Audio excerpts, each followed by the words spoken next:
Je m'appelle Thérèse Bernard et à 69 ans, j'ai enfin appris une leçon importante. Les liens du sang ne garantissent pas l'amour. J'ai vécu à Valmont pendant 36 ans. D'abord dans une plus grande maison, et maintenant dans un modeste pavillon de 2 étages à la périphérie de la ville où j'ai déménagé après la mort de Roger. C'était un matin humide. Le ciel est nuageux et mon vieux dos me fait mal, annonçant la pluie.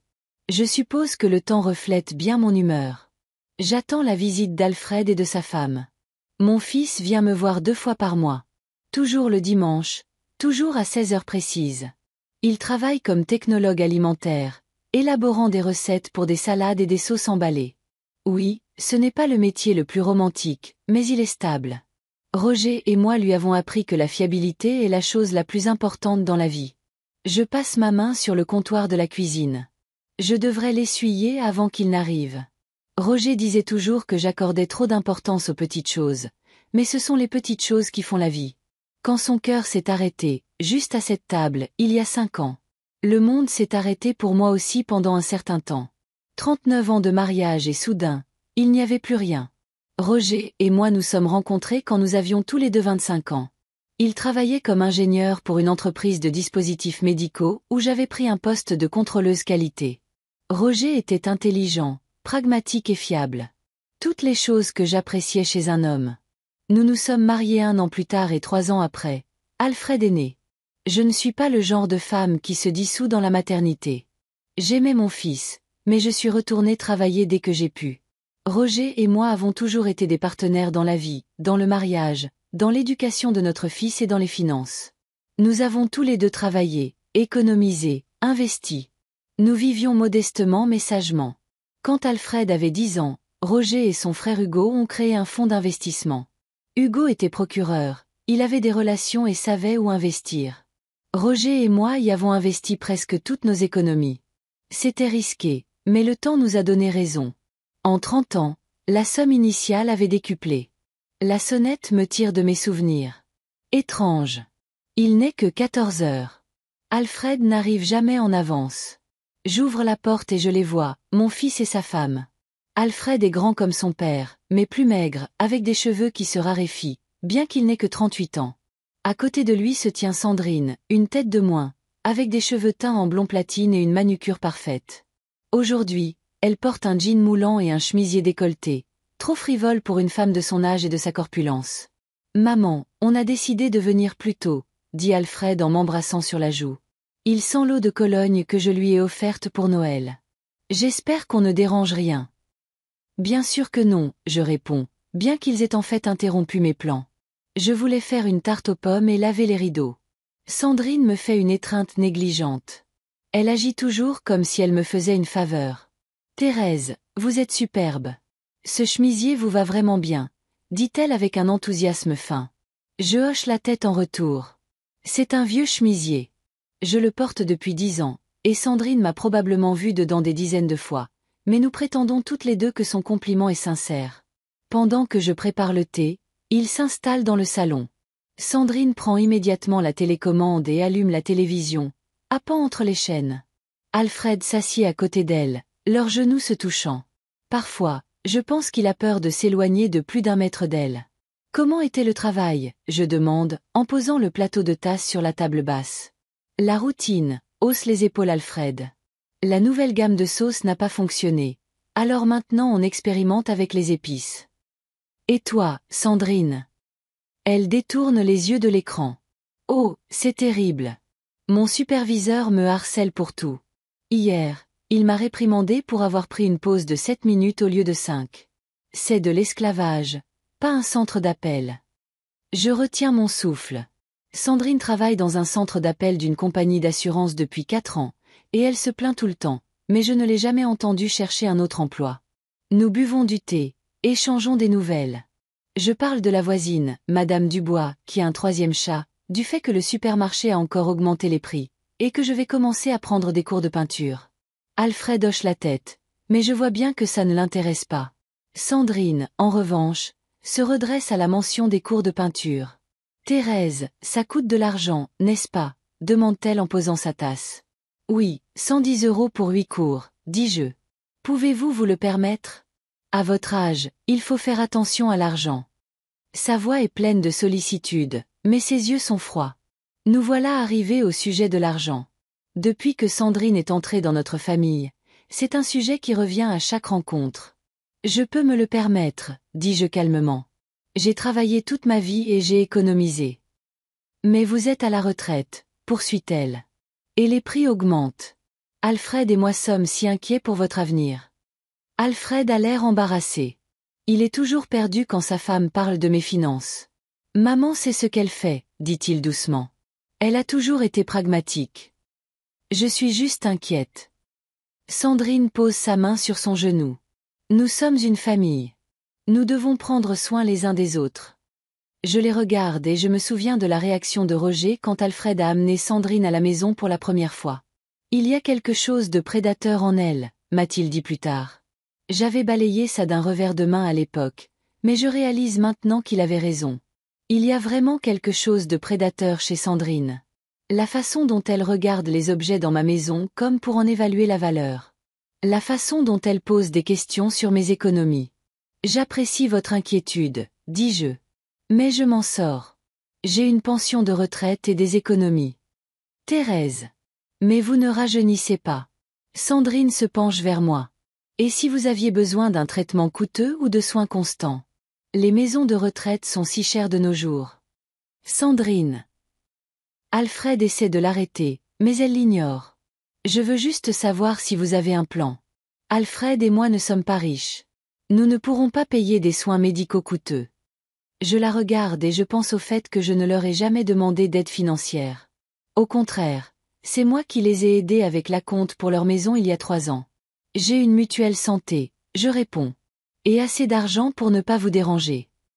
Elle n'abandonne pas. Mais combien exactement avez-vous mis de côté? Nous devons savoir pour pouvoir planifier l'avenir. Je sens l'irritation monter en moi. Mes finances ne les regardent pas. Roger et moi avons toujours été indépendants et nous avons appris cela à Alfred. Mais avec l'arrivée de Sandrine, tout a changé.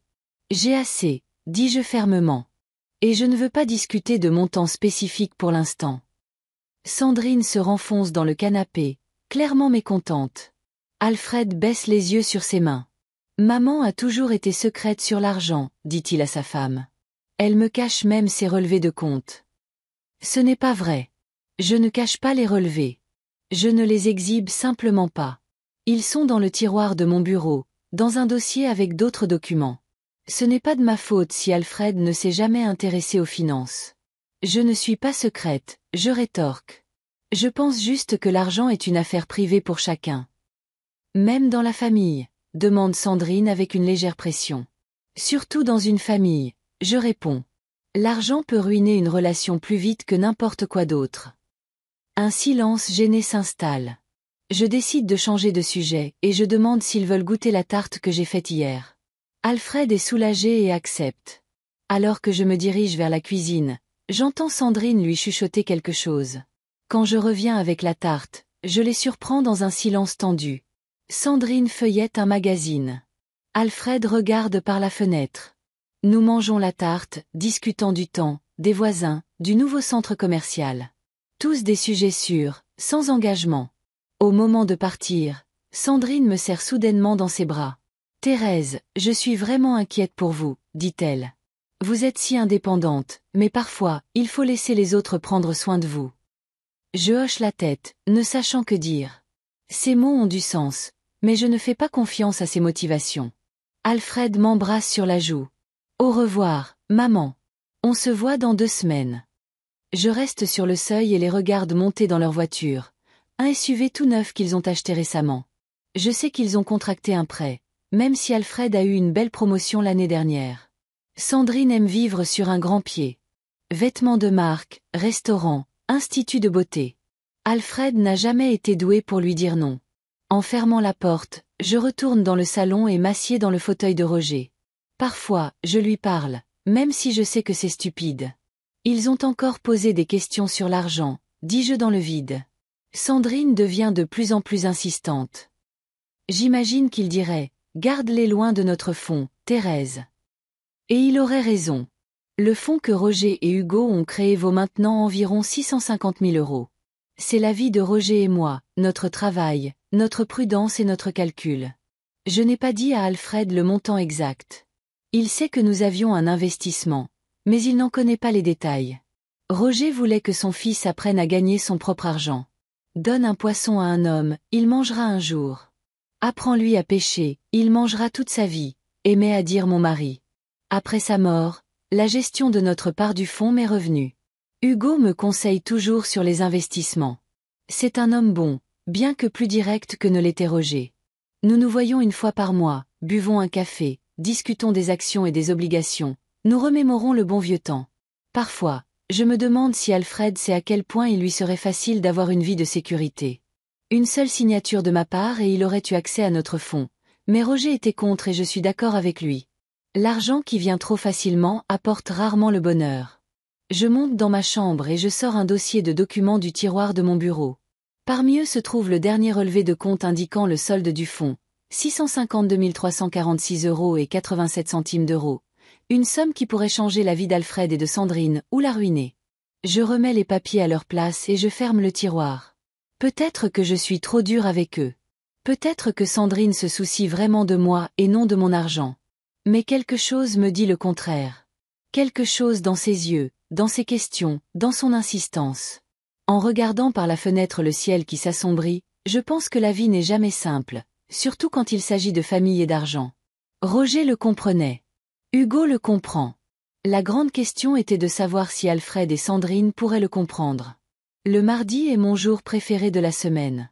C'est le jour où je vais habituellement au supermarché, puis je m'arrête au petit café au coin de la rue du Chêne pour un thé et un journal frais. Ce mardi-là n'a pas fait exception. J'étais sur le point de partir quand le téléphone a sonné. « Allô » dis-je, le combiné à l'oreille. « Thérèse, c'est Sandrine. » Je me suis tendue involontairement. Sandrine ne m'appelait jamais pour rien. « Bonjour, Sandrine. Quelque chose ne va pas ? » « Oh, non. » Elle semblait inhabituellement joyeuse. « J'avais juste ma journée, et j'ai pensé que vous auriez peut-être besoin d'aide à la maison.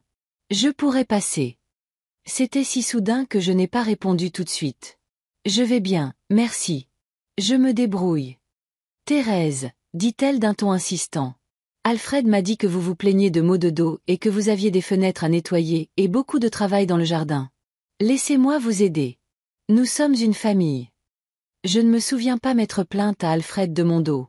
Il était douloureux, oui, mais je ne suis pas du genre à discuter de mes maux, et je n'ai certainement pas demandé d'aide. « Vraiment, vous n'avez pas à vous inquiéter, » ai-je répété. « J'ai tout sous contrôle. »« J'arrive, » dit joyeusement Sandrine, ignorant mon refus. « Je serai là dans 20 minutes. » Elle a raccroché sans attendre ma réponse. Typique de Sandrine, faire les choses à sa façon. J'ai soupiré et mis de côté mes projets d'aller au magasin. Eh bien, il faudrait que j'accepte ma belle-fille. Exactement 20 minutes plus tard, sa voiture s'est garée dans l'allée. Sandrine en est sortie, vêtue d'un jean slim et d'un simple t-shirt blanc. Ses cheveux étaient rassemblés en un chignon décontracté, et son visage était à peine maquillé. Je la voyais rarement comme ça. « Salut, Thérèse. » Elle m'a fait la bise sur la joue et s'est frayé un chemin dans la maison. J'ai apporté une tarte de cette pâtisserie que vous aimez. Je ne me souvenais pas lui avoir parlé de ma pâtisserie préférée, mais ça sentait bon. Les pommes et la cannelle. Merci. C'est très gentil de votre part. Sandrine est allée dans la cuisine et a mis la bouilloire en marche elle-même, comme si elle était chez elle. C'est si chaleureux chez vous, Thérèse. Je l'ai toujours dit.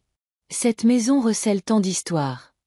Elle a jeté un coup d'œil dans la cuisine, s'attardant sur les photos sur le réfrigérateur.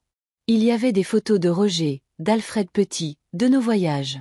Mais j'ai remarqué que son regard était plus intéressé par les placards et les tiroirs. « Qu'est-ce que vous aviez prévu de faire aujourd'hui ?» a demandé Sandrine en versant le thé. « On commence par les fenêtres ou on fait le jardin d'abord ?» En fait, j'allais au magasin, ai-je répondu. Et j'ai nettoyé les fenêtres la semaine dernière. Oh! Elle a été confuse un instant, mais s'est vite reprise. Alors, nettoyons simplement. Je peux passer l'aspirateur au premier étage et vous pourrez vous reposer. Alfred dit que vous ne dormez pas bien ces derniers temps. J'ai de nouveau été surprise. Je ne m'étais jamais plainte à mon fils de mon sommeil. Au contraire, après la mort de Roger, j'avais dormi plus profondément, probablement à cause de l'épuisement émotionnel. Je vais bien, Sandrine, mais si vous insistez, vous pouvez m'aider à déballer les cartons dans le garage. J'ai pensé que cela l'occuperait un moment. Il y avait au moins 10 cartons, et ils contenaient principalement les vieilles affaires d'Alfred qu'il n'avait jamais récupérées. Bien sûr, a-t-elle souri. Mais j'ai remarqué que le sourire n'atteignait pas ses yeux. Où avez-vous l'aspirateur? Je vais d'abord faire un tour rapide dans les pièces. Dans le placard à côté de la salle de bain, ai-je répondu à contre-cœur.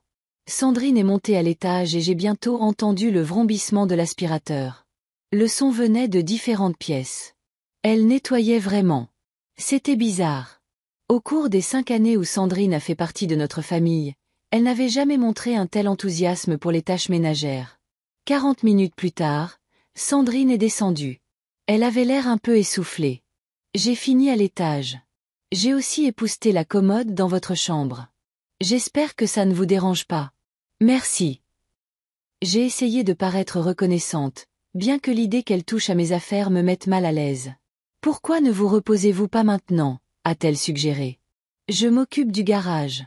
Vous avez l'air fatigué. Je ne suis pas fatiguée, ai-je objecté. Thérèse. Sandrine s'est assise à côté de moi et a pris ma main.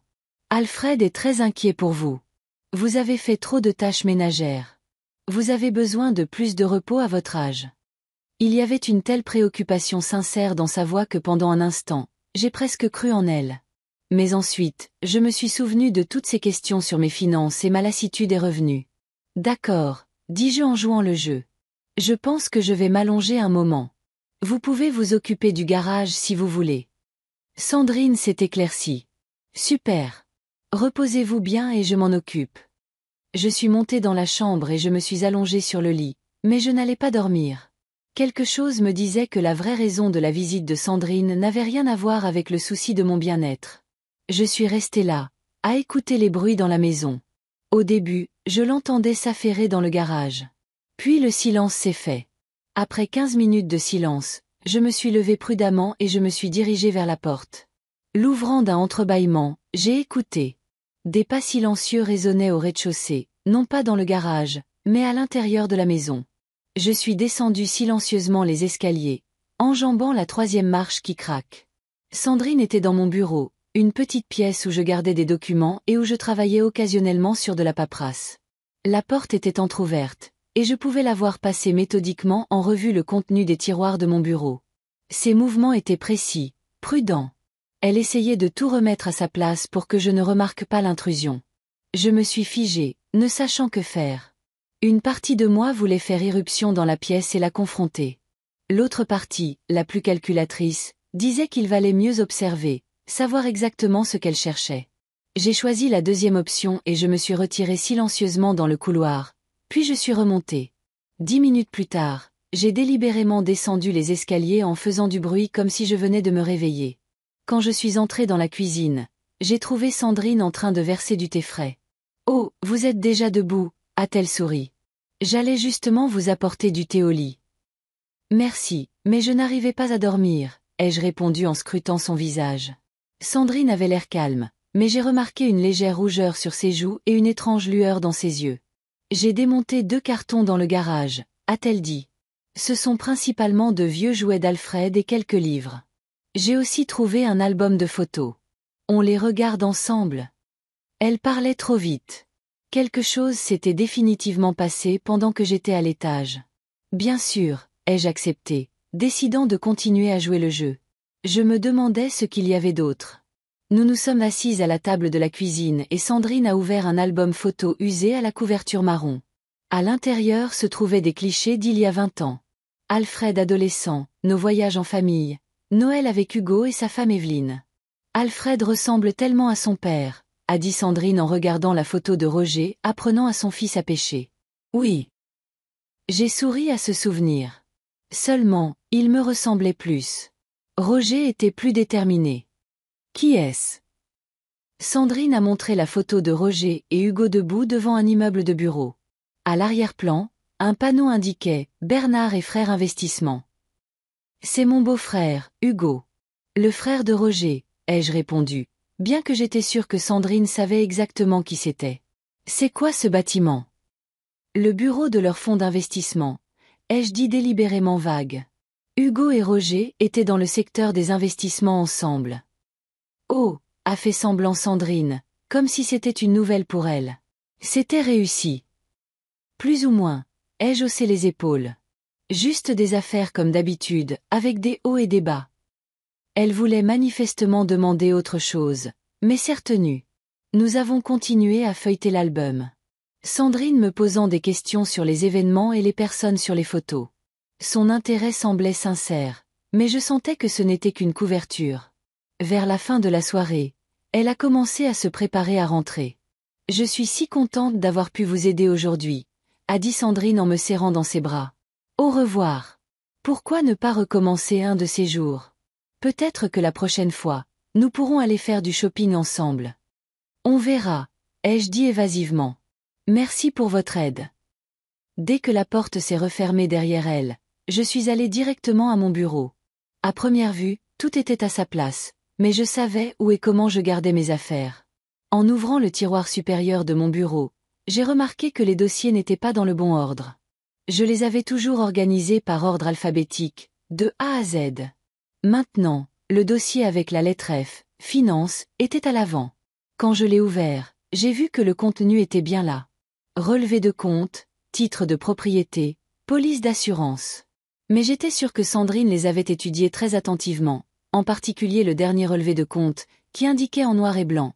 Solde du compte 652 346 € et 87 centimes d'euros.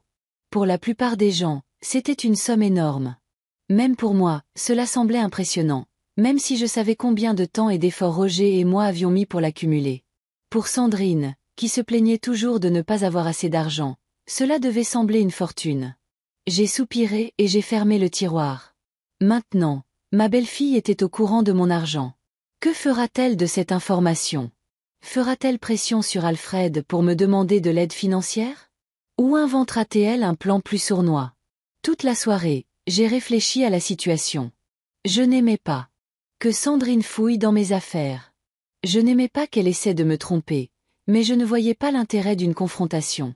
Cela ne ferait que ruiner ma relation avec Alfred, et je n'étais pas prête à perdre mon unique fils. Pendant la nuit, j'ai rêvé de Roger. Il était assis à notre table de cuisine, buvant du café dans sa tasse préférée sur laquelle était écrit « Meilleur papa ». Elle est au courant pour l'argent, Roger, lui ai-je dit dans mon rêve. J'ai toujours dit de faire attention, a-t-il répondu en secouant la tête. Que dois-je faire ? Ce que tu as toujours fait, Thérèse. Avoir une longueur d'avance. Je me suis réveillée aux premières lueurs du jour, étrangement calme. Roger avait raison. Même dans mes rêves, je devais garder une longueur d'avance sur Sandrine. À 10 heures du matin, le téléphone a sonné. C'était Alfred. Maman, désolée de te déranger ce matin. Je voulais juste voir comment tu allais. Je vais bien, ai-je répondu, surprise de son appel. Qu'est-ce qui ne va pas ? Rien. A-t-il parlé trop vite ? Sandrine a dit qu'elle était passée hier pour t'aider à la maison. Tu es sûre que tu te sens bien ? Maintenant, je sais. Sandrine lui avait parlé de l'argent, et maintenant ils s'inquiétaient tous les deux que je puisse deviner son intrusion dans ma vie privée. Absolument, ai-je répondu. Sandrine a été d'une grande aide. Dis-lui mes remerciements. Je le ferai, a-t-il semblé soulagé. Elle dit que vous avez passé un bon moment ensemble à regarder de vieilles photos. Oui, c'était agréable de se remémorer le bon vieux temps. Elle a mentionné que vous aviez trouvé une photo de ton père et de l'oncle Hugo devant leur bureau, a poursuivi Alfred. Je ne savais pas qu'ils avaient une entreprise ensemble. Oh, c'est ça. Sandrine ne lui a pas seulement parlé de l'argent. Elle lui a parlé du fonds. Et maintenant, Alfred essaie d'obtenir les détails. Oui, ils ont travaillé ensemble pendant un certain temps, ai-je dit évasivement. Rien de bien sophistiqué, juste une société d'investissement, de petites transactions immobilières, des actions, les choses habituelles. Je vois. Sa voix semblait déçue. Apparemment, il espérait des informations plus précises. Eh bien, je suis content que tu ailles bien. Je te verrai dimanche comme d'habitude. Bien sûr, ai-je répondu. Je t'attendrai pour 16 heures. En raccrochant le téléphone, j'ai senti l'anxiété grandir en moi. Maintenant que Sandrine était au courant de mon argent, Elle n'aurait plus de repos. 650 000 € est une tentation trop forte pour une femme qui rêve d'une vie de luxe. Je suis montée à l'étage et j'ai sorti une petite boîte à bijoux du placard où je gardais des objets personnels, l'alliance de Roger, sa montre, quelques vieilles lettres. Au fond se trouvait une carte de crédit liée à mon compte principal. Je l'utilisais rarement, préférant les espèces ou une carte de débit avec un montant limité, mais cette carte avait accès à toutes mes économies. Roger avait insisté pour la créer peu avant sa mort. Juste en cas d'urgence, avait-il dit. J'étais la seule à connaître le code PIN. Il était écrit dans mon petit carnet, déguisé en numéro de téléphone. Le carnet se trouvait dans le même tiroir que mes documents financiers. En le vérifiant, j'ai été soulagée de le trouver à sa place. Mais qui sait si Sandrine l'avait remarqué et en avait deviné l'importance. Les jours suivants se sont déroulés tranquillement. J'ai continué ma routine habituelle de courses, de lecture de livres et de conversations téléphoniques avec mes amis. Vendredi, j'ai reçu un appel d'Hugo. « Thérèse, comment vas-tu » Sa voix était aussi énergique que jamais, malgré son âge. « Je vais bien, Hugo. Et toi » ? Je ne peux pas me plaindre. Je voulais juste te rappeler notre réunion de lundi. J'ai reçu les rapports sur les derniers investissements, et les résultats sont impressionnants. Je me souviens, ai-je répondu. À 14 heures au Café Bleu. C'est ça. Et au fait, sa voix est devenue plus sérieuse. As-tu parlé à Alfred Dufond ? Non, j'ai été surprise. Pourquoi ? Il m'a appelé hier. Il m'a posé des questions sur mes affaires avec Roger. Il était très intéressé par les détails. J'ai senti un frisson me parcourir l'échine. Que lui as-tu dit ? Rien de spécifique. Tu me connais. Je peux garder un secret. Hugo a souri. Mais j'ai été surpris par son intérêt soudain. Il n'avait jamais posé de questions à ce sujet auparavant. Je pense que c'est l'influence de sa femme, ai-je dit prudemment. Oh, la jolie fille au sourire de requin. Hugo n'a jamais caché son affection pour Sandrine. Thérèse, sois prudente. Roger a toujours dit que tu étais trop confiante. Ne t'inquiète pas, l'ai-je assuré. J'ai la situation sous contrôle. Après avoir parlé à Hugo, mon anxiété a augmenté. Si Alfred posait des questions sur le fond, cela signifiait que Sandrine était sérieusement intéressée par mon argent, et cela n'augurait rien de bon. Samedi soir, j'ai décidé de vérifier tous mes papiers et objets de valeur. Ma carte de crédit était toujours là, ainsi que mon carnet avec le code PIN. J'ai pensé à les cacher. Mais j'ai ensuite décidé que cela pourrait éveiller des soupçons si Sandrine décidait de fouiller à nouveau dans mes affaires. Quand Alfred et Sandrine sont arrivés pour le déjeuner le dimanche, j'ai observé attentivement ma belle-fille. Elle était inhabituellement animée, plaisantait beaucoup et a même proposé de faire la vaisselle après le repas, chose qu'elle n'avait jamais faite auparavant. Et quand il a été question de leur projet pour l'été, Sandrine a soudainement dit « Nous pensons partir en vacances. Peut-être à l'île Maurice ou aux Seychelles. Ça fait si longtemps que nous ne sommes allés nulle part. Ça a l'air cher, ai-je dit. Oh, nous économisons, a-t-elle souri, mais ses yeux sont restés froids. N'est-ce pas, Alfred ? Mon fils a hoché la tête sans me regarder. Oui, nous voulons partir depuis longtemps. Je ne me suis pas donné la peine de lui dire que je connaissais leur situation financière, les prêts pour la voiture et la maison, les dettes de carte de crédit. Où trouverait-il l'argent pour l'île Maurice ? Après leur départ, je suis montée dans la chambre et j'ai vérifié à nouveau la boîte de la carte de crédit. Tout y était, mais quelque chose me disait que les choses pourraient bientôt changer. Roger a toujours dit que j'étais trop imaginative. Tu vois des problèmes là où il n'y en a pas, n'arrêtait-il pas de dire. Mais cette fois, mon intuition criait au danger. Sandrine préparait quelque chose.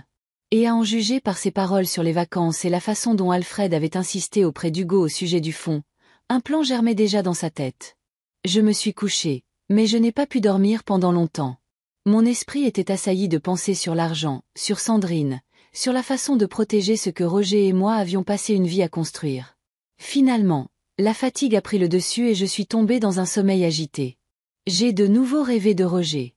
Il se tenait à la fenêtre de notre chambre, regardant dans l'allée où Sandrine montait dans sa voiture. « Elle vient pour l'argent, Thérèse », a-t-il dit sans se retourner. « Sois prête. » Mercredi a commencé comme un jour normal. Je me suis levée à 7 heures du matin, j'ai bu mon café. J'ai regardé le journal du matin, mon rituel habituel. Puis j'ai appelé ma vieille amie Denise, J'ai parlé de ses petits-enfants et de mes problèmes d'arthrite. Tout était calme et prévisible jusqu'à ce que le téléphone sonne. Maman. La voix d'Alfred semblait étrangement joyeuse. Sandrine et moi pensions. Pourquoi ne pas passer pour le dîner ce soir? J'ai été surprise, il ne venait jamais en semaine. Est-ce qu'il s'est passé quelque chose? Non, non. Je voulais juste te voir, a-t-il dit rapidement comme s'il parlait d'un texte mémorisé. Sandrine prépare sa fameuse lasagne. Tu aimes la lasagne, n'est-ce pas? Je n'avais jamais goûté la lasagne de Sandrine, et je ne savais même pas qu'elle savait la faire. Bien sûr, ai-je dit. À quelle heure dois-je vous attendre? Vers 18 heures. Ça va? Bien sûr. Après l'appel, j'y ai réfléchi. C'était inhabituel. Alfred n'aimait pas rompre la routine, et les visites surprises n'étaient pas vraiment son style, et Sandrine n'avait jamais montré le désir de cuisiner pour moi. Elle se contentait généralement de réchauffer quelque chose de semi-préparé lorsque nous nous réunissions chez eux. Malgré mes soupçons, j'ai décidé de me préparer à leur arrivée. J'ai rangé la maison, sorti de la bonne vaisselle, fait une tarte aux pommes. Alfred l'adorait depuis son enfance. J'ai aussi vérifié la boîte de la carte de crédit. Tout était là. À 18 heures précises, la sonnette a retenti. Sur le seuil se tenaient Alfred et Sandrine, tous deux inhabituellement habillés pour un dîner ordinaire. Alfred tenait une bouteille de vin rouge et Sandrine un plat de lasagne. « Salut, maman !» Alfred m'a embrassé sur la joue. Ses yeux étaient fuyants, évitant mon regard. « Thérèse, vous êtes magnifique !» s'est exclamée Sandrine en me serrant dans ses bras. « Je suis si heureuse de vous voir. » Leur enthousiasme semblait artificiel, mais j'ai souri et les ai invités à entrer. « Entrez !» Je finissais juste la tarte. « Oh, vous avez fait une tarte !» Sandrine avait l'air trop enthousiaste. « Oh, c'est gentil !» Nous sommes allés dans la cuisine. Sandrine s'affairait, réchauffant les lasagnes et mettant la table comme une maîtresse de maison. Alfred a ouvert le vin et a rempli les verres. « À la famille !» a-t-il dit en levant son verre. « À la famille !» a fait écho Sandrine. J'ai pris une petite gorgée et je l'ai mis de côté. Le vin était bon, mais je n'ai jamais été une grande buveuse d'alcool. La conversation pendant le dîner était étrange. Sandrine et Alfred s'interrompaient, parlaient du travail, des voisins, d'un nouveau film qu'ils avaient vu récemment. Ils riaient à des blagues qui n'étaient pas particulièrement drôles et n'arrêtaient pas de me verser du vin même s'ils voyaient que je n'en buvais presque pas. « Thérèse, vous devez goûter celui-ci », a insisté Sandrine. C'est un vin rare d'une région spéciale d'Italie. Merci, mais j'en ai eu assez. J'ai couvert mon verre avec ma main. Je préférerais un peu de thé. Je le fais. Sandrine s'est levée si vite qu'elle a failli renverser sa chaise. Vous avez cette tisane spéciale que vous aimez, n'est-ce pas? J'ai hoché la tête. C'était étrange qu'elle se souvienne de ma tisane préférée, alors que je ne l'avais mentionnée qu'en passant. Pendant que Sandrine s'occupait de la bouilloire, Alfred a commencé à me poser des questions sur Hugo. « Comment va ton oncle? Je ne l'ai pas vu depuis un moment. »« Il va bien, » ai-je répondu prudemment. « Nous nous voyons lundi. » Oui, il était un peu trop intéressé. Quelle est l'occasion? Juste pour parler, ai-je haussé les épaules. Nous nous voyons régulièrement. Bien sûr. Alfred s'est adossé à sa chaise. Je me demandais juste comment il allait. Sandrine est revenue avec une tasse de thé et l'a posée devant moi. Voilà, avec du miel, comme vous l'aimez. Je l'ai remercié et j'ai pris une gorgée. Le thé était plus fort que d'habitude et avait une saveur étrange. Apparemment, Sandrine l'avait laissé infuser trop longtemps. Après le dîner, nous sommes passés au salon. Sandrine a insisté pour que je m'assoie dans le fauteuil le plus confortable, le fauteuil de Roger. Je ne m'y asseyais généralement pas quand des invités venaient, mais aujourd'hui, pour une raison quelconque, j'ai accepté. C'était peut-être la fatigue grandissante. Étrangement, je me sentais inhabituellement fatiguée. Mes yeux se fermaient, même s'il n'était que 20 heures. J'avais du mal à suivre la conversation. « Thérèse, ça va ?» La voix de Sandrine semblait lointaine. « Oui, juste un peu fatiguée, ai-je marmonné. Ça a dû être une longue journée. »« Bien sûr, » a-t-elle souri. « Pourquoi ne vous reposez-vous pas? Alfred et moi allons débarrasser la table et faire la vaisselle. » Je voulais protester que je n'étais pas si fatiguée, mais les mots sont restés coincés dans ma gorge. Mes paupières me semblaient aussi lourdes que du plomb. La dernière chose dont je me souviens, c'est le visage inquiet d'Alfred penché sur moi et Sandrine lui chuchotant à l'oreille. Je suis tombée dans un sommeil profond et lourd. Quand j'ai ouvert les yeux, la pièce était sombre. Seul un lampadaire projetait une faible lumière à travers la fenêtre. Ma tête était lourde et ma bouche sèche. J'ai essayé de me concentrer et de me souvenir de ce qui s'était passé. Lentement, le souvenir est revenu. Dîner. Alfred et Sandrine. Thé au goût étrange. Et puis le trou noir. Je me suis levée lentement du fauteuil, en m'accrochant aux accoudoirs. Mes jambes étaient comme du coton. Il était 2h15 du matin à l'horloge de la cuisine. J'avais dormi plus de 6 heures dans le fauteuil. La maison était silencieuse. Alfred et Sandrine étaient partis depuis longtemps. Sur la table de la cuisine se trouvait une note écrite de la main de mon fils. « Maman, tu t'es endormie profondément. Nous n'avons pas voulu te réveiller. La vaisselle est faite. Le reste de la tarte est dans le frigo. À dimanche. Bisous, Alfred. » Tout semblait normal, mais je sentais que quelque chose n'allait pas. Jamais de ma vie je ne m'étais endormie si soudainement ou n'avais dormi si profondément avant même d'aller au lit. Et ce goût étrange dans mon thé. Une prise de conscience soudaine m'a glacée. Je me suis précipitée à l'étage, dans la chambre, et j'ai ouvert le tiroir de la commode où je gardais la boîte de la carte de crédit. La boîte était toujours là, mais quand je l'ai ouverte, l'intérieur était vide. Il n'y avait pas de carte de crédit. Au début, j'ai pensé que j'avais fait une erreur et mis la carte ailleurs. Mais je me souvenais distinctement d'avoir vérifié la boîte avant leur arrivée. La carte était là. J'ai fouillé tous les tiroirs, regardé sous le lit, vérifié les poches des vêtements que j'avais portés pendant la journée. Elle n'était nulle part. La prise de conscience m'a frappé comme un marteau. Sandrine avait mis des somnifères dans mon thé et volé la carte, et Alfred, mon propre fils, était de mèche. Je me suis affalée sur le lit en essayant de rassembler mes esprits. La carte était liée à un compte de 650 000 euros. S'il connaissait le code PIN, le carnet. Je me suis précipitée vers le bureau et j'ai ouvert le tiroir. Le carnet était là, mais il avait l'air différent. Le coin de la page avec le code PIN déguisé était corné. Ils avaient trouvé le code. Je devais agir vite. J'ai attrapé mon téléphone et composé le numéro de la banque pour bloquer la carte. Après quelques minutes d'attente et de questions d'identification, l'opérateur m'a donné la désagréable nouvelle. Madame Bernard, votre carte a fait l'objet d'une transaction aujourd'hui d'un montant de 26 642 euros. Agence de voyage Île Maurice de luxe. Confirmez-vous cette transaction? J'ai eu le souffle coupé. Non, ai-je répondu. Je n'ai pas effectué cet achat. Ma carte a été volée. Je comprends. La voix de l'opérateur est devenue officielle. Dans ce cas, nous devons bloquer la carte et lancer une enquête. Vous devrez vous présenter à l'agence bancaire avec une déclaration. Puis-je annuler cette transaction? Malheureusement, non, a répondu l'opérateur. La transaction a déjà été traitée et les fonds ont été transférés. Mais dans le cadre de l'enquête, nous pourrons vous rembourser si le vol est prouvé. Après avoir parlé à la banque, je me suis assise dans le fauteuil, essayant de comprendre la situation. 26 000 euros.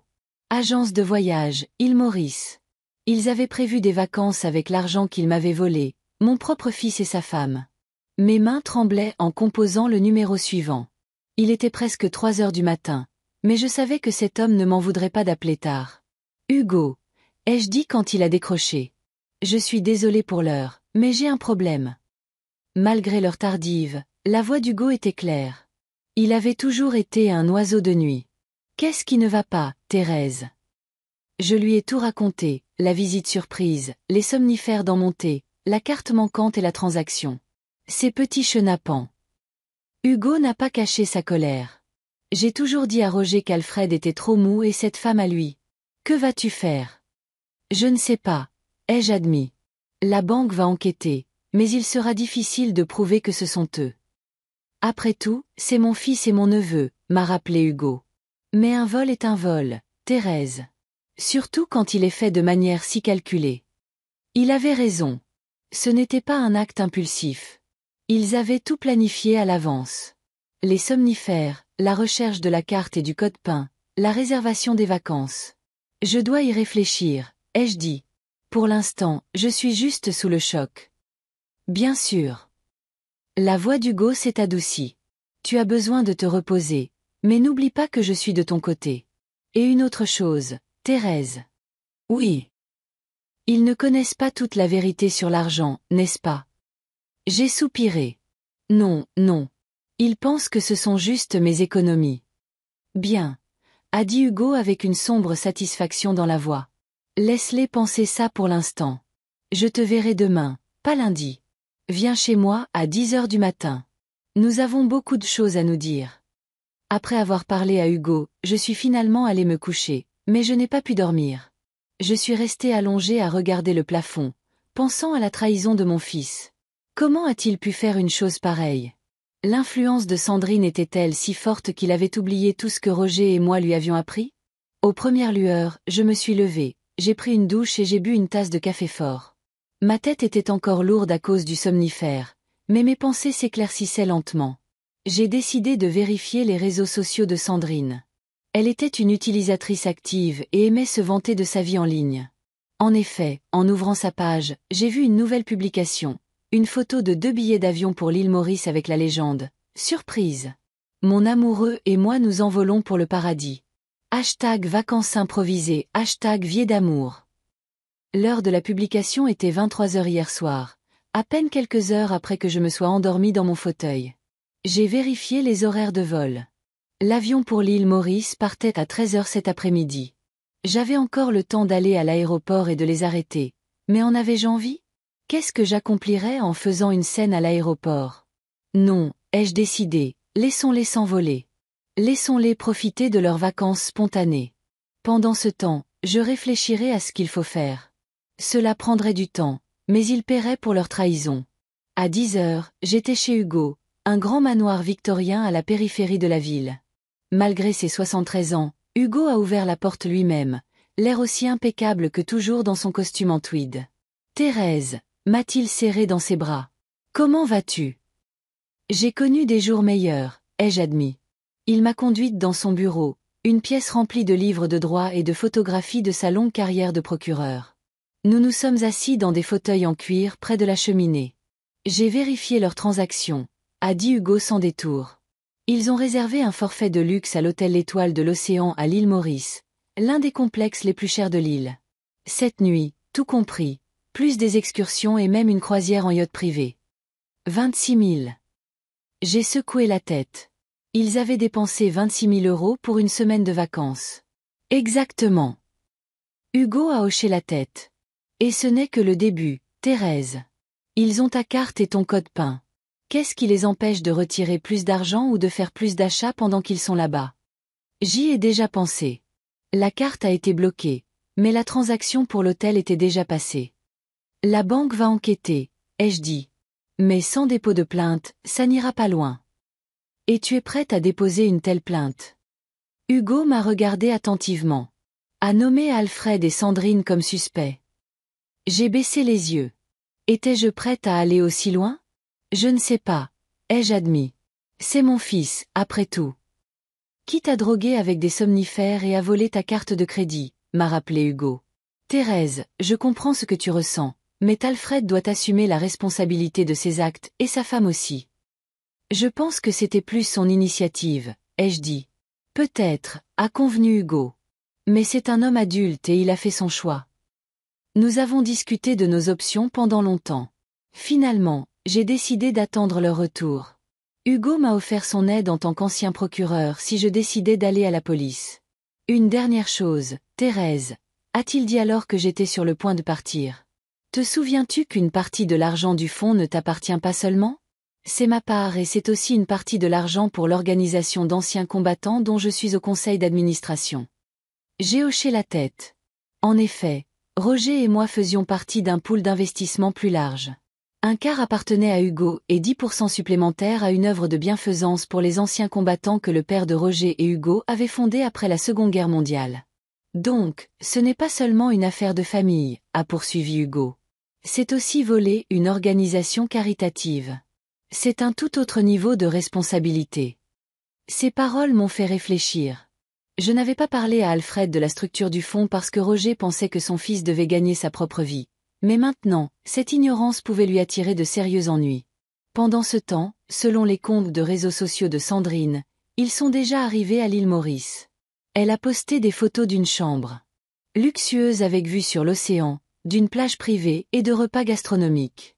Sur une photo, Alfred se tenait près de la piscine avec un cocktail à la main, souriant à l'appareil photo. Il avait l'air heureux et insouciant, comme s'il n'avait pas commis l'une des plus basses trahisons imaginables. Sandrine n'a pas lésiné sur les hashtags. Hashtag meilleures vacances, hashtag vive la vie, hashtag Vielux.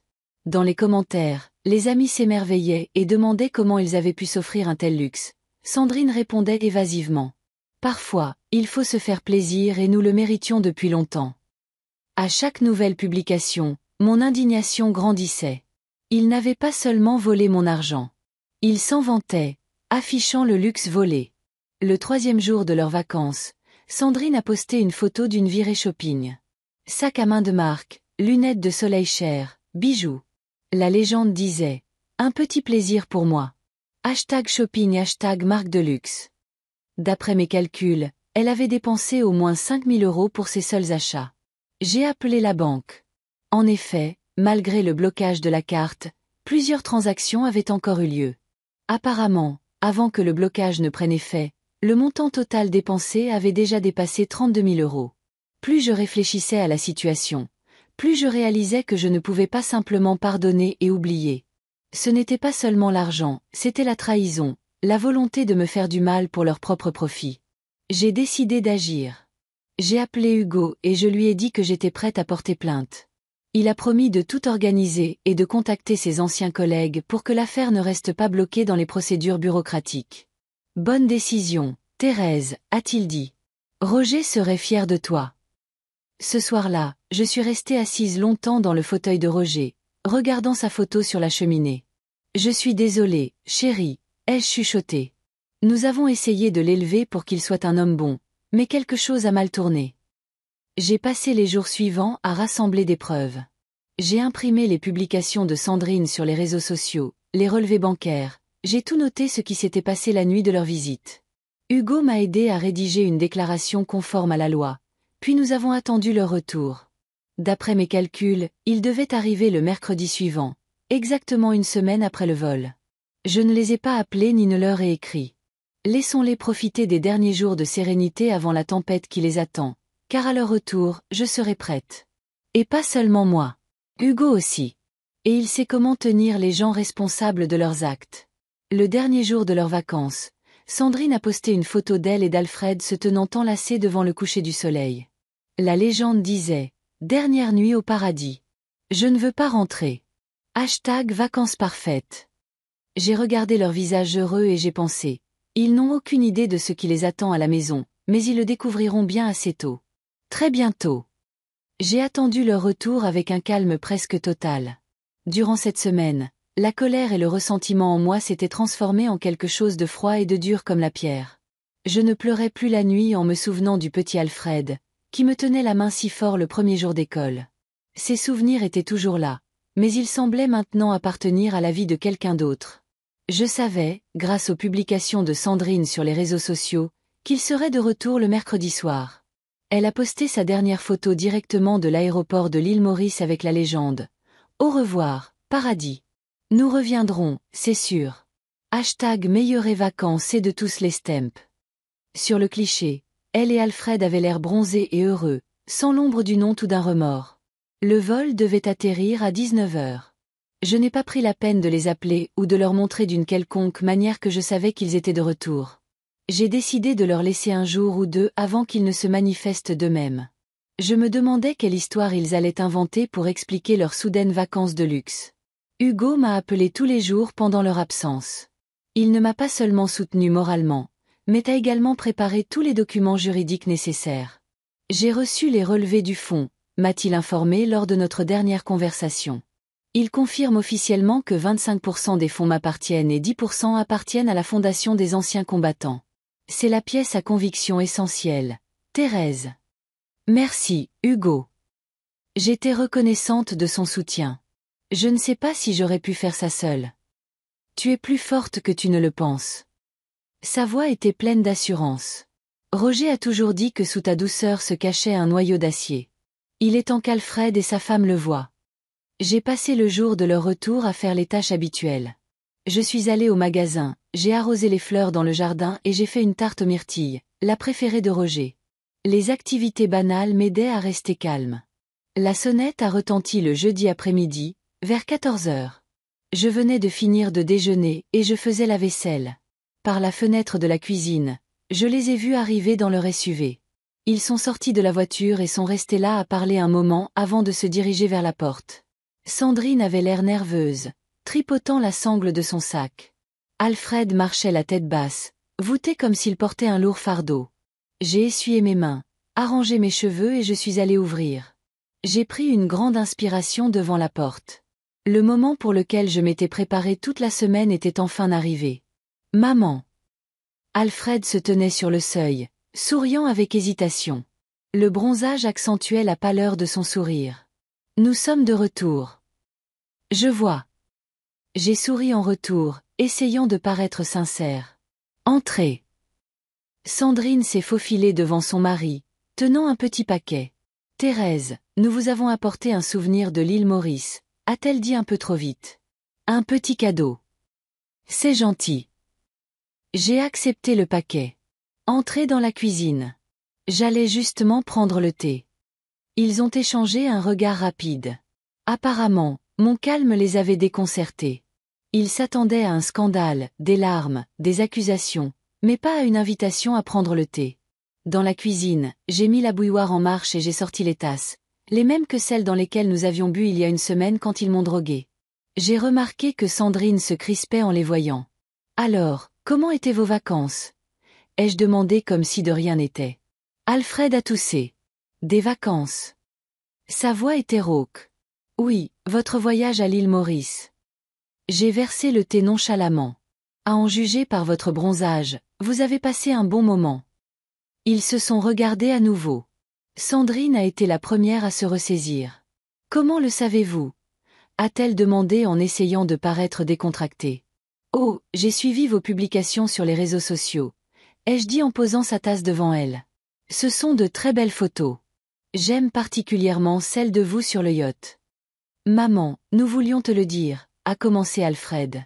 C'était des vacances. Spontanées. Nous avons gagné à la loterie, ai-je interrompu. Ou peut-être avons-nous trouvé un trésor.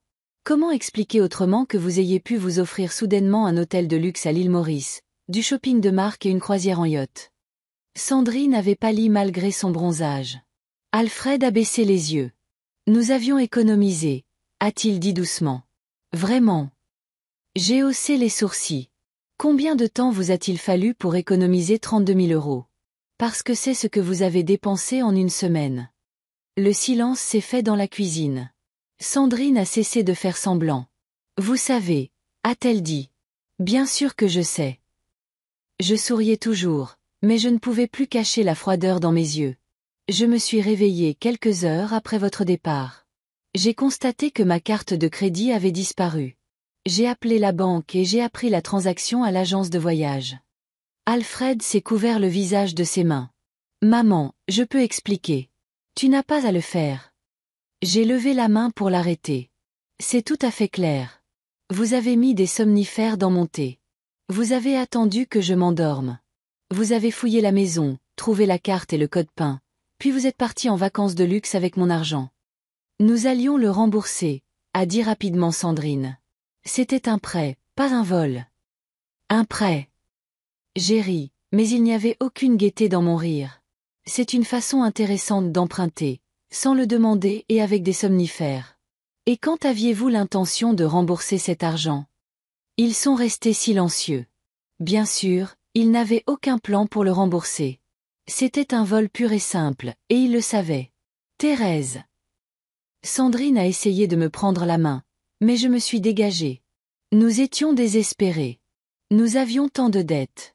Le prêt de la maison, le prêt de la voiture. Nous voulions juste une petite pause de tout ça. Sur mon dos. Ma voix était glaciale. Maman. Alfred a finalement levé les yeux. Je sais que ce que nous avons fait est horrible. Il n'y a aucune excuse pour ce que nous avons fait, mais tu as toujours dit que la famille passait avant tout. Nous sommes une famille. Ne peux-tu pas nous pardonner? Ces mots ont touché quelque chose au plus profond de moi. Oui, j'ai toujours fait passer la famille en premier. Mais la famille n'est-elle pas une question de respect mutuel, de confiance, de soins les uns des autres? Ce qu'ils ont fait n'avait rien à voir avec ces valeurs. Tu as raison, Alfred, ai-je dit lentement. La famille passe avant tout. C'est pourquoi je suis si blessée par votre trahison.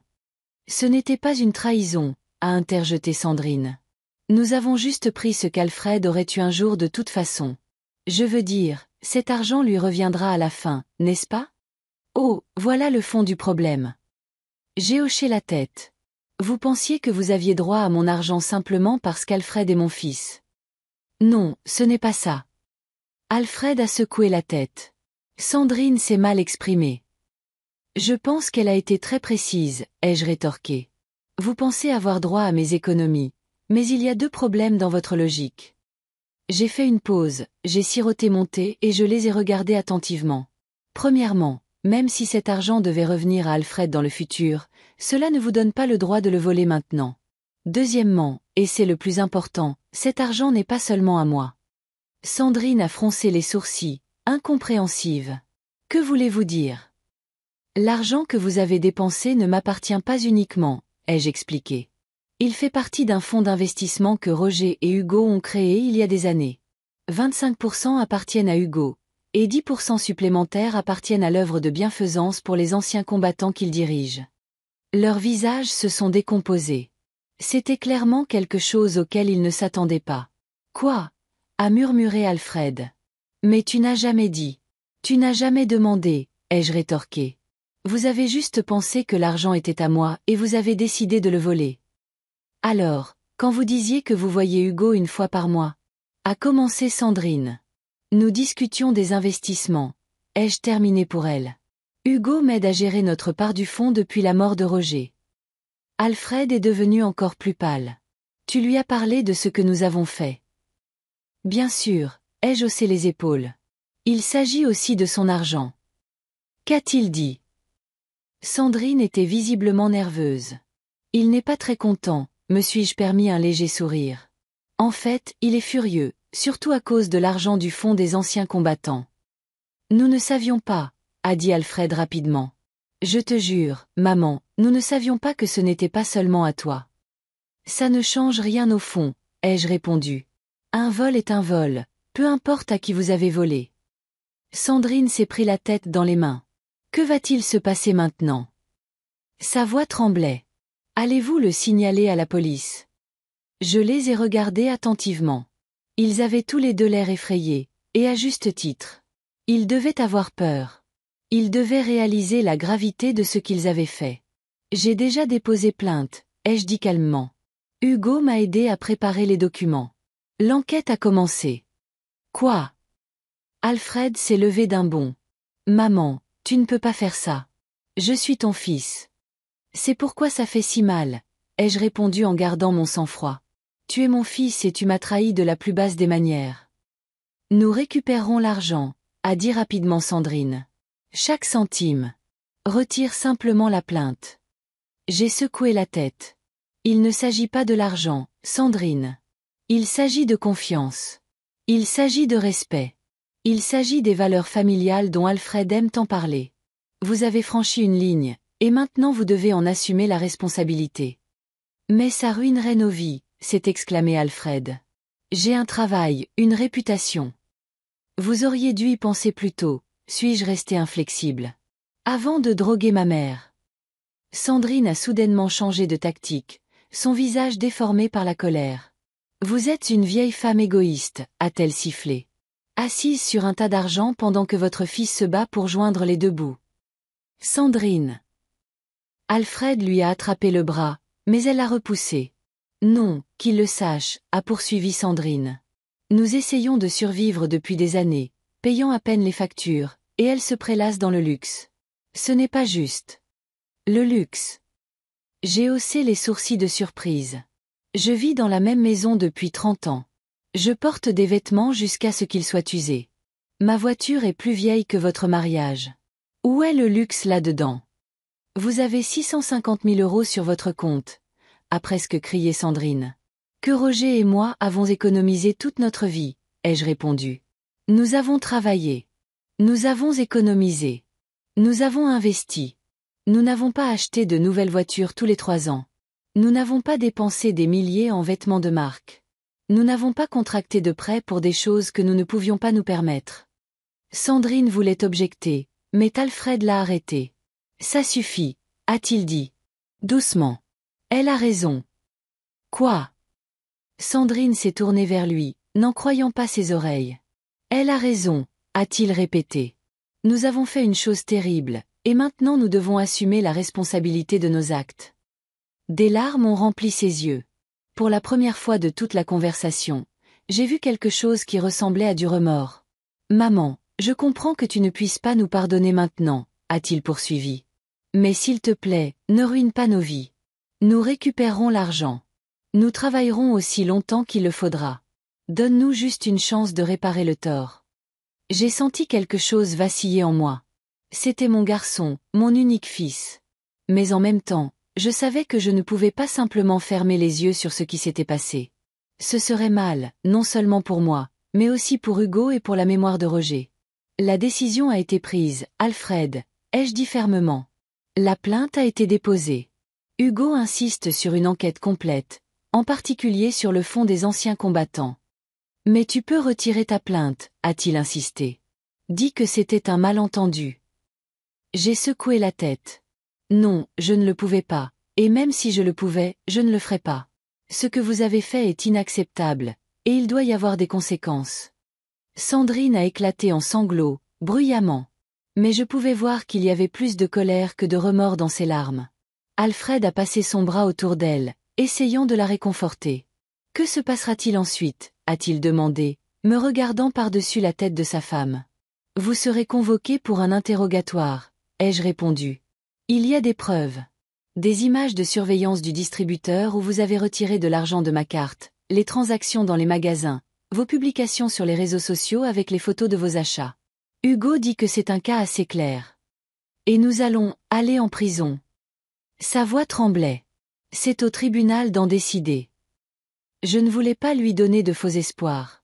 Mais le vol aggravé est une accusation sérieuse, surtout avec des circonstances aggravantes comme l'utilisation de somnifères.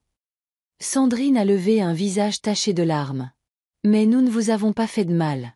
C'était juste un somnifère ordinaire. Comme celui que vous prenez parfois, seulement à une dose beaucoup plus forte, ai-je dit. Et sans ma connaissance ni mon consentement.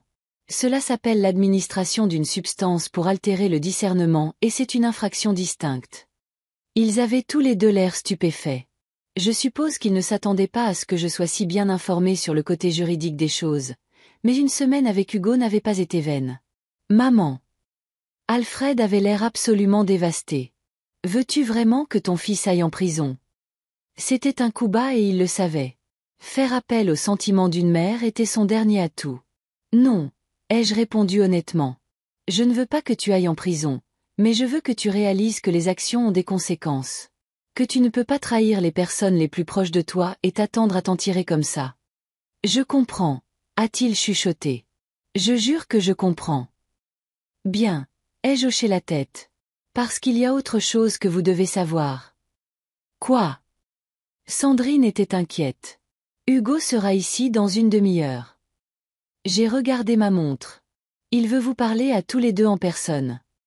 Ils ont échangé des regards effrayés. La réputation d'Hugo en tant que procureur sévère était bien connue dans notre ville. Pourquoi? A demandé Alfred.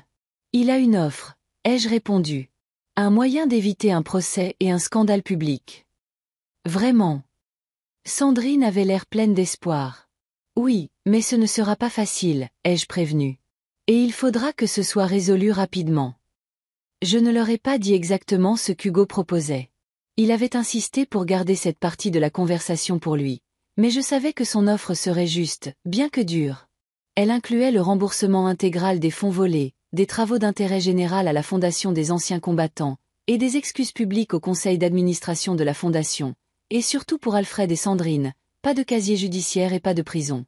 Nous nous sommes assis dans un silence tendu, en attendant l'arrivée d'Hugo. J'ai fini mon thé, en regardant la photo de Roger sur le mur. Je me demandais ce qu'il dirait maintenant. Approuverait-il mes actions? Je voulais croire que oui. Roger avait toujours été un homme juste, mais pas cruel. Il croyait en la responsabilité des actes, mais aussi en la possibilité de rédemption. La sonnerie de la porte a interrompu mes réflexions. Alfred a sursauté. Sandrine s'est redressée comme une corde. Je me suis levée pour ouvrir. Hugo se tenait sur le seuil, grand, droit dans un costume impeccable. Ses cheveux gris étaient soigneusement peignés en arrière, son regard dur et déterminé. « Thérèse » m'a-t-il fait un signe de tête et il est entré dans la maison. « Sont-ils là » ? « Dans la cuisine » ai-je répondu. Il a posé sa main sur mon épaule. « Es-tu sûr de vouloir procéder ainsi » a-t-il demandé doucement. Il n'est pas trop tard pour insister sur une enquête complète et un procès. J'ai secoué la tête. Non, Hugo. Je pense que ton plan est meilleur pour nous tous. Il a hoché la tête et s'est dirigé vers la cuisine. Je l'ai suivi, me préparant à la conversation difficile qui déterminerait l'avenir de notre famille. Sandrine et Alfred se sont levés à notre entrée. Leur visage était un mélange de peur et d'espoir. Bonjour. Hugo les a examinés avec une politesse froide. Je suppose que Thérèse vous a déjà expliqué la situation. Oui, monsieur. Alfred ressemblait à un écolier délinquant devant le directeur. Nous sommes vraiment désolés de ce qui s'est passé.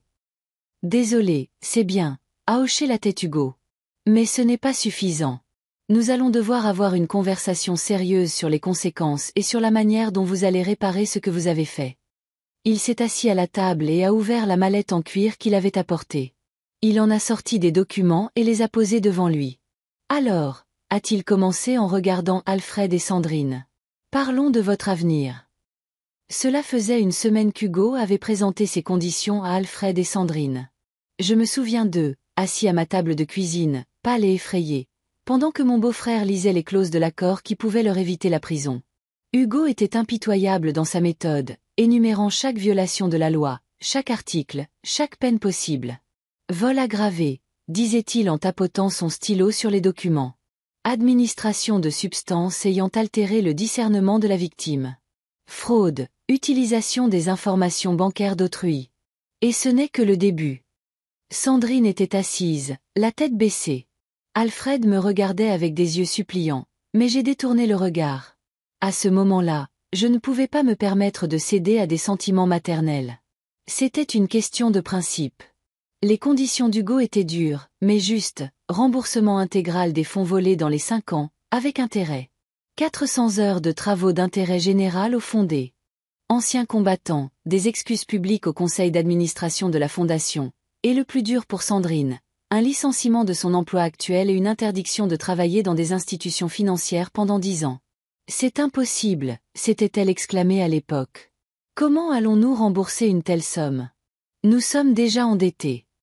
Vendez la maison. Vendez la voiture, avait répondu Hugo avec indifférence. Prenez un deuxième emploi. Arrêtez de dépenser pour le luxe. Vous vous en sortirez. Et si nous ne le faisons pas? Avait demandé Sandrine avec défi, bien que sa voix tremblât. Hugo avait souri, du sourire froid et professionnel d'un homme qui avait vu trop de situations de ce genre. Alors, une plainte formelle sera déposée demain. L'affaire deviendra publique. La presse adore ce genre d'histoire. Une belle fille drogue sa belle-mère avec des somnifères et vole son argent pour des vacances de luxe. Pouvez-vous imaginer les gros titres? Et puis un procès, probablement une condamnation. Et 3 à 5 ans de prison pour chacun de vous. Alfred avait pris la main de Sandrine. Alors, nous sommes d'accord, avait-il dit doucement. Nous remplirons toutes les conditions. Ils ont signé l'accord, et Hugo a appelé le notaire qui attendait dans la voiture, une prudence typique de mon beau-frère. Après cela, ils sont partis, brisés, humiliés, mais ayant échappé à un sort pire. Maintenant, une semaine plus tard, j'étais assise dans le bureau d'un avocat, Maître Lefebvre, pour discuter des modifications de mon testament. C'était un homme plus âgé, avec des yeux attentifs et une voix apaisante. « Êtes-vous sûr de vouloir complètement retirer votre fils de votre testament, Madame Bernard ?» a-t-il demandé en feuilletant les documents. « Absolument, » ai-je répondu sans hésitation. Alfred aura la maison où il a grandi et quelques-uns de ses effets personnels. Le reste ira à une fondation pour aider les personnes âgées seules. C'est une somme considérable, a remarqué maître Lefebvre. Plus de 600 000 euros, en comptant votre part dans le fonds d'investissement, l'assurance et les autres actifs. Je sais, ai-je hoché la tête. Mais c'est ma volonté. Il n'a pas discuté. Il a simplement pris des notes et a poursuivi avec le Nouveau Testament. L'Ancien, rédigé du vivant de Roger, laissait presque tout à Alfred, à l'exception de petites sommes pour quelques parents éloignés et des organisations caritatives. Mais après ce qui s'était passé, je ne pouvais pas le laisser tel quel. La porte du bureau s'est ouverte et la secrétaire est entrée. Maître Lefebvre, Alfred Bernard est là pour vous voir. Il dit que c'est urgent. Je me suis tendue. Je n'arrivais pas à croire qu'il oserait venir ici. Mais maître Lefebvre m'a seulement regardé d'un air interrogateur. C'est mon fils, ai-je expliqué. Je ne veux pas le voir. Dois-je lui demander de partir? J'y ai réfléchi. Une partie de moi le voulait, mais l'autre partie, plus rationnelle, a réalisé que tôt ou tard, cette conversation devrait avoir lieu. Non, laissez-le entrer, ai-je décidé. Mais seulement pour 5 minutes. Alfred avait l'air épuisé. Le costume, qui lui allait habituellement parfaitement, semblait maintenant trop grand. Il y avait des cernes sombres sous ses yeux, et ses joues avaient une barbe de plusieurs jours. Maman. Il s'est arrêté à la porte, hésitant à s'approcher. Je t'ai cherché partout. Tu ne réponds pas au téléphone. Tu n'ouvres pas la porte. J'avais des choses à faire, ai-je répondu sèchement. Comme tu peux le voir, je suis occupée maintenant. Maître Lefebvre s'est levé avec délicatesse. Je vous laisse seule quelques minutes, Madame Bernard. Je vais faire des copies des documents. Alors que la porte se refermait derrière lui, Alfred s'est approché. Tu changes le testament. Ce n'était pas une question, mais une affirmation. Oui. Je ne voyais aucune raison de le nier. Tu me déshérites. Pas complètement. Je l'ai regardé droit dans les yeux. Tu auras la maison où tu as grandi et quelques souvenirs. Le reste ira à des œuvres de charité. Il s'est effondré sur la chaise en face de moi, comme si ses jambes ne le soutenaient plus. Maman, s'il te plaît. Sandrine et moi sommes déjà à terre. Nous vendons la maison, la voiture. Elle a quitté son travail. Nous joignons à peine les deux bouts. Et ce n'est que le début de nos paiements. Exactement, ai-je hoché la tête. Ce sont les conséquences de vos actes, et votre punition n'est pas mon choix, mais le résultat de vos actions. Mais me déshériter. Il a secoué la tête. Ce n'est pas une punition. C'est une vengeance. Ces mots m'ont blessé. Une vengeance? Est-ce ainsi qu'il voyait la situation? Ce n'est pas une vengeance, Alfred. C'est une protection. Je ne te fais pas confiance avec cet argent. Je ne te fais pas confiance avec ce que ton père et moi avons passé une vie à construire. J'ai fait une erreur. Sa voix tremblait. Une terrible erreur. Mais je suis ton fils. Ton sang. Est-ce qu'une seule erreur annule tout? J'ai soupiré. Appeler un vol avec usage de somnifères une erreur est un euphémisme. Ce n'était pas une erreur accidentelle, Alfred. Vous avez tout planifié à l'avance. Tu m'as drogué. Tu as fouillé ma maison pendant que j'étais inconsciente. Tu as volé ma carte et trouvé le code PIN. Et puis vous êtes parti en vacances de luxe avec mon argent, en vous pavanant sur Internet. Tout cela en sachant que j'étais une femme âgée qui te faisait plus confiance qu'à quiconque au monde. Il a baissé la tête. Je sais et il n'y a pas de pardon pour moi, mais je jure que je ne referai jamais rien de tel. J'ai changé cette semaine. Ça a été un enfer. Sandrine et moi nous parlons à peine. Je ne peux pas dormir la nuit en pensant à ce que je t'ai fait. Et pourtant, ai-je souligné, tu n'es pas venu ici pour t'excuser. Tu es venu ici pour me demander de te laisser un héritage. Il a tressailli comme si je l'avais frappé. Je suis venu parce que je ne peux pas te perdre, a-t-il murmuré. L'argent, oui, j'ai peur pour notre avenir, mais par-dessus tout, j'ai peur de ne plus jamais te revoir, que tu me coupes de ta vie. J'ai scruté son visage, essayant de voir s'il était sincère. Autrefois, je n'en aurais pas douté. Mais maintenant, après tout ce qui s'était passé, j'avais du mal à le croire. Alfred, ai-je commencé, choisissant mes mots avec soin. Je ne te coupe pas de ma vie. Tu es mon fils, et personne ne peut changer ça. Mais il n'y a plus de confiance entre nous. Et sans confiance, les relations deviennent des mots vides. Je peux regagner ta confiance. Il y avait de l'espoir dans ses yeux. Donne-moi une chance de prouver que j'ai changé. Peut-être avec le temps, ai-je répondu, ne voulant pas faire de fausses promesses. Mais ma décision concernant le testament reste inchangée. Ce n'est ni une punition ni une vengeance. C'est mon droit de disposer de mes biens comme je l'entends. Il était sur le point d'objecter, mais maître Lefebvre est revenu avec les documents. Désolé de m'immiscer, mais nous avons encore quelques questions, Madame Bernard. Alfred s'est levé, réalisant que la conversation était terminée. Je t'appellerai, mère, a-t-il dit doucement. Et j'espère qu'un jour, tu répondras. Quand il est parti, je me suis senti étrangement vide, comme si quelque chose en moi était finalement mort. Peut-être que c'était le dernier espoir que nous puissions nous remettre ensemble, ou l'illusion que ma famille était ce que j'avais toujours pensé qu'elle était. Maître Lefebvre a toussé délicatement, me ramenant à la réalité. Pouvons-nous continuer, Madame Bernard? Oui, bien sûr. Je me suis redressée sur ma chaise. Où dois-je signer? 1 heure plus tard, tout était finalisé. Le Nouveau Testament était rédigé, signé et notarié. En quittant le bureau de l'avocat, j'ai ressenti un étrange sentiment de soulagement. C'était comme si je m'étais débarrassé d'un lourd fardeau que j'avais porté sur mes épaules toute ma vie. Il faisait beau dehors. Le printemps à Valmont est toujours magnifique, avec des arbres en fleurs, un ciel clair et une brise chaude. J'ai décidé de marcher jusqu'au parc local au lieu de rentrer directement chez moi. J'avais besoin de temps pour réfléchir à mes prochaines étapes. Au parc, je me suis assise sur un banc près d'un petit étang. Les canards nageaient dans l'eau, plongeant de temps en temps pour des miettes de pain lancées par un couple de personnes âgées sur un banc voisin. Ils avaient l'air heureux.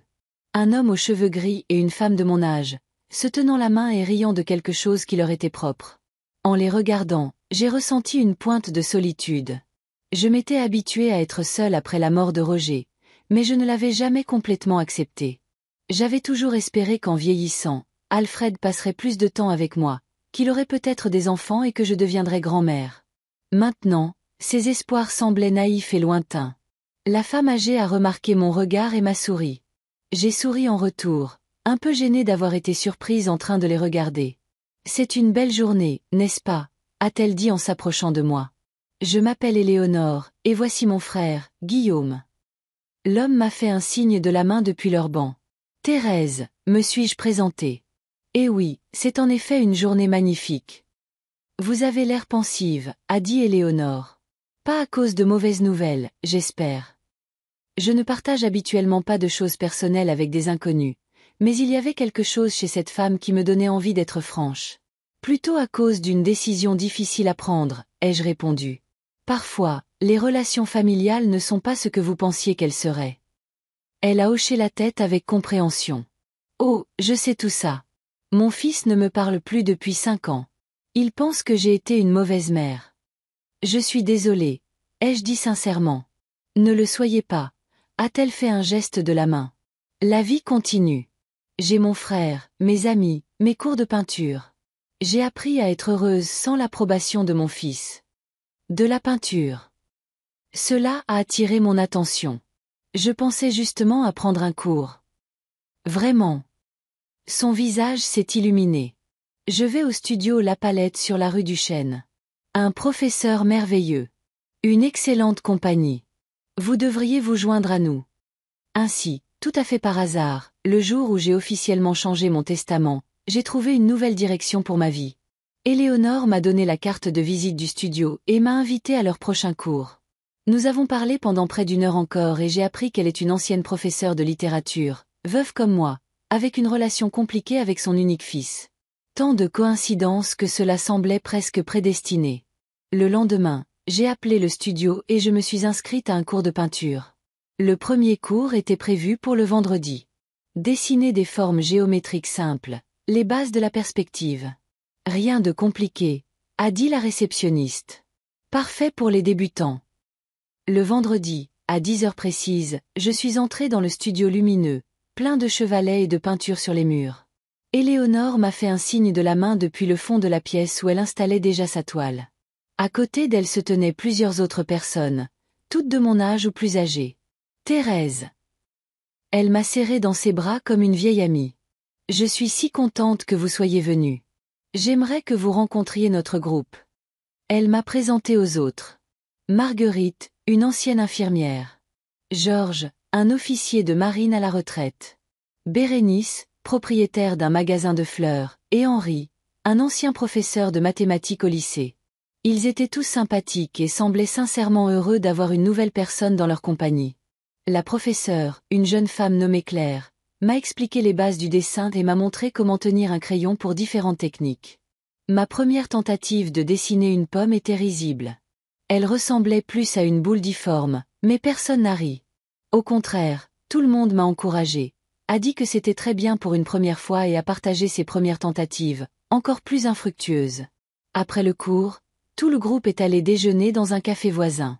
J'ai hésité, mais qu'Éléonore a insisté pour que je vienne avec eux. C'est notre tradition, a-t-elle expliqué. Après la peinture, nous discutons d'art, de la vie et de tout ce qui nous passe par la tête. Vous devriez vous joindre à nous. Au cours du déjeuner, j'ai appris que tous, comme moi, étaient venus au studio après un tournant dans leur vie. Marguerite après sa retraite. Georges après la mort de sa femme. Bérénice après avoir cédé la direction du magasin à sa fille. Henri a commencé à peindre après son AVC, dans le cadre de sa rééducation. L'art m'a sauvé, a-t-il dit en sirotant son café. Il m'a donné un but quand je pensais que c'était fini. J'ai écouté leurs histoires et j'ai senti quelque chose en moi commencer à se dégeler. Ces gens, de parfaits inconnus pour moi il y a encore quelques heures, partageaient leur vie, leur joie et leur peine avec une telle ouverture que c'en était presque choquant. « Avez-vous une famille, Thérèse ?» a demandé Bérénice. J'ai réfléchi un instant. Il y a une semaine, j'aurais répondu oui sans hésiter. Maintenant, c'était plus compliqué. J'ai un fils, ai-je dit finalement, mais nous traversons une période difficile. Ils ont hoché la tête avec compréhension, sans demander de détails. Au lieu de cela, Georges a levé son verre de limonade. Aux nouveaux amis et au nouveau départ, a-t-il dit. À Thérèse, la nouvelle venue dans notre petit cercle. Tout le monde a levé son verre, et j'ai senti les larmes me monter aux yeux. Non pas de chagrin, mais de la chaleur et de l'acceptation inattendue que j'ai trouvée parmi ces gens.